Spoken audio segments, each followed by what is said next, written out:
নমস্কার বন্ধুরা, নতুন আরেকটি ভিডিওতে আপনাদেরকে স্বাগতম। তো ভিডিওটি দেখতে থাকুন।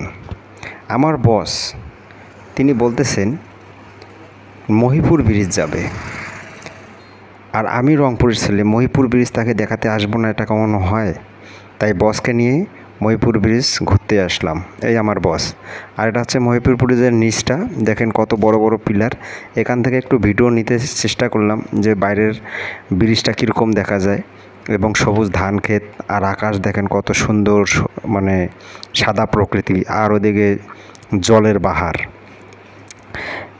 তো আমরা মহিপুর ব্রিজ বসকে নিয়ে আসলাম, বসকে নিচে নামালাম এই সিঁড়ি দিয়ে, ওঠাইলাম, মানে একটা এক্সারসাইজের করার মতো। তারপরে একটু এই মাথা থেকে ওই মাথা ব্রিজটা একটু মোটরসাইকেলে বসকে নিয়ে ঘুরতেছিলাম। ঘোরার মাঝখানে আবার একটু দাঁড় হয়ে গেলাম যে একটু সেলফি টেলফি তুলবো। এই যে আমি আর আমার বস, এখন আমরা মাঝখানে দাঁড়াবো, দাঁড়িয়ে সেলফি তুলবো, একটু ফটো সেশন হবে না? মহিপুর ব্রিজ আসছি, একটু যদি ছবি টবি স্মৃতি হিসাবে না রাখি তাহলে কেমন হয়? তাই বসকে বললাম যে মাঝখানে আমরা দাঁড়াবো, দাঁড়িয়ে একটু ছবি টবি তুলবো। কিন্তু আমার বস বলছে, সাবধানে, আবার মোবাইলটা আবার জলের মধ্যে ফেলাই দিস না। এই যে আমার বস দেখেন কি ফোজ দিয়ে আছে, আর এদিকে শুধু জল, এদিকেও জল। দেখছেন আকাশটা কত সুন্দর, মানে আকাশটা জলের মধ্যে পড়ছে আর কত সুন্দর দেখা যাচ্ছে। আর এদিকে বস সেলফি নিচ্ছে একা একাই, আর আমিও একটু বসের সাথে মজা করে মানে ভয়েস দিচ্ছি, কিন্তু ভয়েসটা আপনারা শুনতে পারবেন না, তাই আর কি রাখা হলো না ভয়েসটা। এদিকে মানে দেখেন কত সুন্দর প্রকৃতি, আর ব্রিজটা দেখেন কত সুন্দর দেখা যাচ্ছে। আর মহিপুর ব্রিজে কে কে আসছেন অবশ্যই একটু কমেন্ট করে জানাবেন, আর যারা এখনও আসেননি তাদেরকে বলবো অবশ্যই এসে ঘুরে যাবেন। সুন্দর, দেখছেন কত সুন্দর প্রকৃতি, আর মেঘটা কি ভেসে আছে।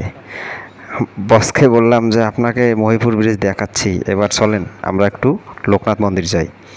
তো বাবা লোকনাথ মন্দিরে আসলাম, এসে তো বস খুশি হলো যে যাই হোক অনেক কিছু দেখা হলো আজকে। তো বসকে একটু লোকনাথ মন্দির ঘুরে ঘুরে দেখাচ্ছি, আর বিস্তারিতও বলতেছি যে এখানে আগে কত কী হয়েছিল, এখন নাই। বসও অনেক মজা করে বলল যে হ্যাঁ, এখানে তো অনেক কিছুই দেখতেছি, থাকার গেস্টের রুম টুমও দেখতেছি, এখানে নাট মন্দির আছে, মানে মোটামুটি অনেক ভালো পরিবেশ। এবং বললো গ্রামের ভিতরে এত সুন্দর পরিবেশ, মাঠ, বাচ্চা কাচ্চাদের খেলাধুলারও একটা মানে ভালো জিনিস। এই যে বাবা লোকনাথ, তো সবাই বাবাকে দর্শন করুন এবং লিখুন জয় বাবা লোকনাথ। হ্যাঁ, ইনি একজন মহান, কি বলবো, সাধক পুরুষ। তো সবাই লিখে যাবেন জয় বাবা লোকনাথ। ওদিকে বাবা ভোলানাথ এবং সবারই মূর্তি আছে আর কি। তো যাই হোক, পরে একটু সেলফি নিচ্ছি, আর বস উপরে উঠতে চাচ্ছিল না, কারণ আমরা অনেক জায়গায় দাঁড়াইছি, অনেক কিছু খাইছি, তারপরেও জোর করে তুললাম যে আসেন। আর দেখেন কি সুন্দর, মানে দুই সাইডে মানে তুলসীর গাছের জন্য যে ইয়াটা করছে, স্তম্ভটা খুব সুন্দর দেখা যাচ্ছে, খুব ভালো লাগলো।